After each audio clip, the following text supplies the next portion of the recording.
कहानी की शुरुआत वीको नाम के एक लड़के से होती है जिसने बचपन में ही अपने पिता को एक कार एक्सीडेंट के दौरान खो दिया था। तभी से वीको के मन में ऊंचाई को लेकर डर बैठ गया था और फिर एक दिन जब उसके स्कूल वाले सभी बच्चों को पहाड़ पर सूर्य ग्रहण दिखाने ले जा रहे थे तो वीको इस ट्रिप पर नहीं जाना चाहता था, पर उसकी माँ ने उसे हिम्मत देते हुए स्कूल ट्रिप पर जाने के लिए मना ही लिया। इसके बाद हम वर्तमान समय से 1000 साल पहले एक जादूगर को देखते हैं जो अपने जादू के जरिए स्टोन ऑफ पावर को हासिल करने की कोशिश कर रहा था और उसके इसी जादू ने एक ड्रैगन का रूप लिया जो ठीक उसी ड्रैगन की तरह था जो वीको की जैकेट पर बना हुआ था। उधर वीको अपने खास दोस्त टॉम के साथ काफी मजे कर रहा था और वो लोग अपने साथ कुछ पटाखे और मैक्स फोन भी लाए थे। लेकिन तभी वो सब एक ब्रिज पर पहुंचे जिसे उन्हें पार करना था, लेकिन अपने फोबिया की वजह से वीको ब्रिज के बीच में ही रुक गया और अब उसे चक्कर आ रहे थे, इसीलिए टॉम को उसे खींचकर वापस लाना पड़ा, जिसके बाद बाकी सभी उस पर हंसने लग गए।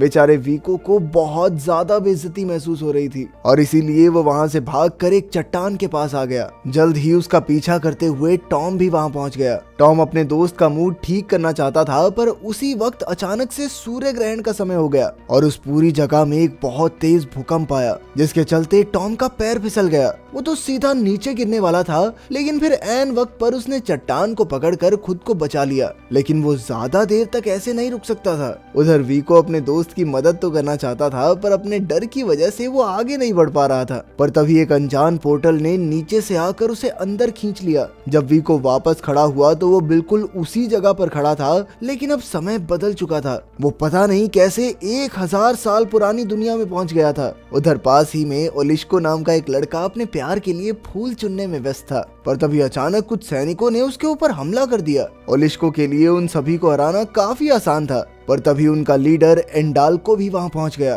और उसने अपने सैनिकों के साथ मिलकर ओलिश्को को अपना कैदी बना लिया। लेकिन फिर पैर फिसलने की वजह से वीको चट्टान से नीचे गिर गया और इसी बीच उसका मेगाफोन चालू हो गया, जिसमें से निकल रही आवाज ने सभी सैनिकों का ध्यान भटका दिया और इसी मौके का फायदा उठाकर ओलिश्को वहां से भागने में कामयाब हुआ और जाते जाते उसने वीको को भी अपने घोड़े पर बैठा लिया। इसके बाद ओलिश्को वीको को अपने साथ गांव लेकर गया, जहां उसे गांव से बाहर जाने के लिए बहुत डांट पड़ी और वहीं सभी गांव वालों को शक था कि कहीं वीको कोई जासूस तो नहीं, इसीलिए उन्होंने उसे एक कमरे में कैद कर दिया। उधर एडाल्को ने जब अपनी हार के बारे में जादूगर को बताया तो वो नाराज होने की जगह काफी खुश हुआ, क्योंकि एडाल्को ने उसे वीको के बारे में भी बताया था और जादूगर जानता था कि वीको के कपड़ों पर उसके जादू वाला ड्रैगन बना हुआ है, जिसका मतलब साफ था कि वीको ही उन्हें स्टोन ऑफ पावर तक ले जा सकता है। वहीं वीको के कमरे के बाहर ओलांका नाम की एक लड़की उससे मिलने आई, जिसने उसे खाना देते हुए बताया कि वो साल 1120 में है।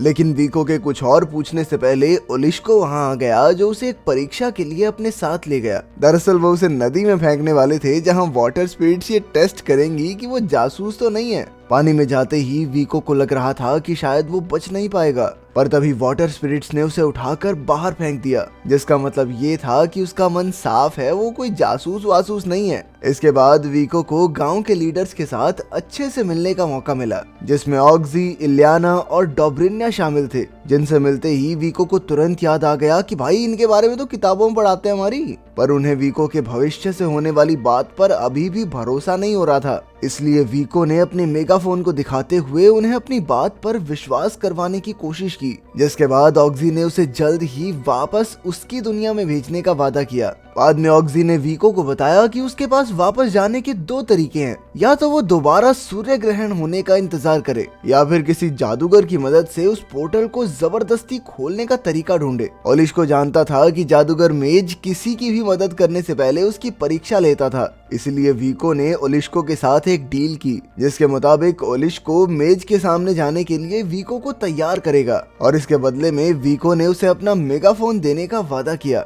अगले कुछ दिनों तक वीको उसी गांव में रहा जहां ओलिश्को ने उसे सभी चीजें सिखाना शुरू किया। इसी बीच वीको की मुलाकात तुरीन से भी हुई, जो एक वॉच टावर के अंदर कैद था। उधर ओलिश्को को अपनी ट्रेनिंग के बदले में भविष्य की चीजों से खेलने को मिल रहा था। वो तो इस डील से बहुत ज्यादा खुश था। वीको की ट्रेनिंग खत्म होने के बाद ओलिश्को ने उसे जादूगर मेज तक पहुंचने का मैप दिया, लेकिन ये रास्ता उसे अकेले ही तय करना होगा। अगली सुबह उस दूसरे जादूगर ने कौवे को वीको पर नजर रखने के लिए भेजा, जो अब गांव को छोड़कर जंगल की तरफ बढ़ रहा था। लेकिन उस बेचारे को ओलिस्को का दिया हुआ मैप समझ ही नहीं आ रहा था कि तभी उसकी नजर पास ही में मौजूद ओलांका पर पड़ी, जो उसकी मदद करने के लिए तैयार थी। इसके बाद वो दोनों जंगल के बीच चलते चलते एक पतली सी सुरंग के पास पहुंचे, जहां पहुंचते ही वीको एक खाली जगह पर पहुंच गया, जो असल में जादूगर मेज का बनाया हुआ एक जाल था। उसे वहां सिर्फ मेज की आवाज सुनाई दे रही थी, जिसने वीको से उसके सबसे बड़े डर के बारे में पूछा,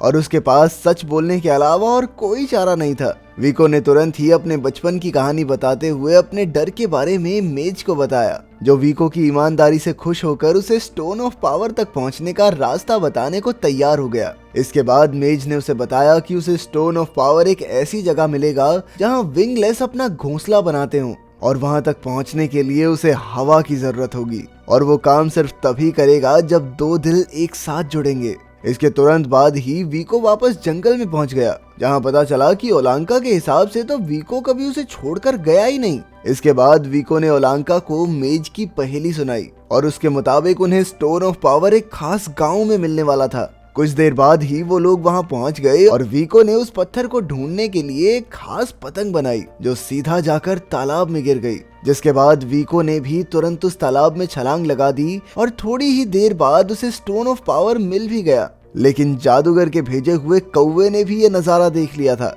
और उसने तुरंत ही इसकी जानकारी जादूगर को दे दी। जिसके बाद जादूगर ने वीको को पकड़ने के लिए अपनी फौज भेजी। जादूगर की फौज ने वीको और ओलांका को पकड़ने के साथ साथ उस गांव पर भी हमला कर दिया, जहां उन्हें वो पत्थर मिला था। लेकिन ये सब वॉच टावर पर मौजूद एक आदमी ने देख लिया, और उसने तुरंत ही ओलिस्को और उसके साथियों को इसकी खबर दे दी। जिसके बाद वीको और ओलांका को बचाने के लिए उसके गांव से भी एक फौज आ गई, जिसका नेतृत्व कर रहा था ओलिस्को। ओलिस्को और उसके साथियों ने बड़ी ही आसानी से जादूगर की पूरी फौज को हरा दिया। जिसके बाद वो सभी वापस अपने गांव आ गए, जहां पहले तो वीको और ओलांका को अकेले बाहर जाने के लिए डांट पड़ी, और बाद में ये फैसला किया गया कि अगले दिन ऑक्सी वीको के साथ जाकर उस पत्थर का इस्तेमाल करेगा।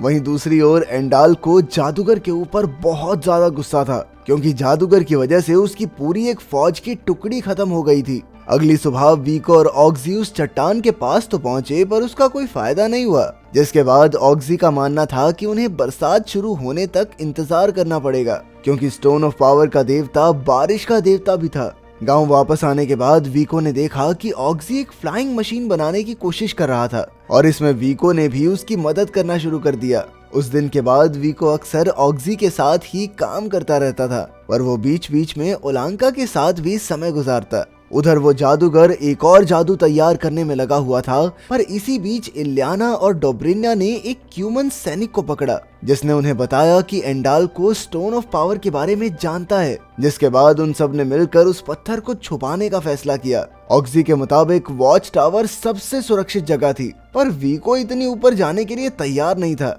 जिसके बाद ऑक्सी ने उसे समझाया कि एक इंसान को हमेशा अपने डर पर जीत पानी चाहिए। जिसके बाद वो ऑक्सी के साथ वॉच टावर के ऊपर तक पहुंच गया, जहां पहली बार उसने अपने डर का सामना किया। साथ ही ऑक्सी ने स्टोन ऑफ पावर को भी वॉच टावर पर छुपा दिया, पर जादूगर के किए हुए जादू की मदद से उसे इस बारे में पता चल गया, और अब उसके हिसाब से उस पत्थर को छीनने का सही समय था। कुछ ही घंटों बाद बहुत तेज बारिश हुई, जिसमें तुरीन के ऊपर भी पानी गिर रहा था। ये देखकर वीको को बहुत बुरा लगा, और उसने तुरंत ही उसके पिंजरे को ऊपर से ढक दिया। ओलांका उसके इस बर्ताव से बहुत खुश हुई, और उसने वीको के गाल पर एक किस कर दी। उसी रात बिजली गिरने की वजह से कुछ पत्थर टूट गए, जिसका फायदा उठाकर तुरीन अपने पिंजरे से आजाद हो गया, और फिर बारिश का सहारा लेते हुए सीधा एंडाल्को के पास पहुंचा, जो कि असल में उसका भाई था। पर एंडाल्को को अपने भाई के आने से कोई खास खुशी नहीं हुई थी। पर तभी जादूगर की नजर स्टोन ऑफ पावर पर पड़ी, जिसे तुरीन अनजाने में अपने साथ ले आया था।